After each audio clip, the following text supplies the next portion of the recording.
சகரியா 1:3 இப்படி சொல்லப்பட்டிருக்குது. சேனைகளின் கர்த்தர் உரைக்கிறது என்னவென்றால், என்னிடத்தில் திரும்புங்கள் என்று சேனைகளின் கர்த்தர் சொல்லுகிறார்.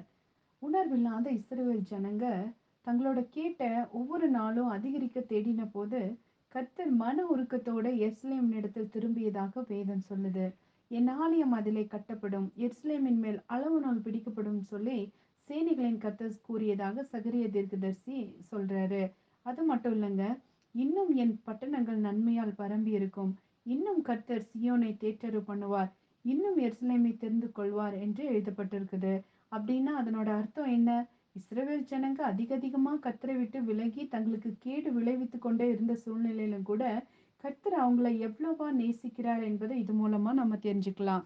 ஆமாங்க, இன்னைக்கு நம்ம கூட இஸ்ரவேல் ஜனங்களை போல தான் இருக்கோம்.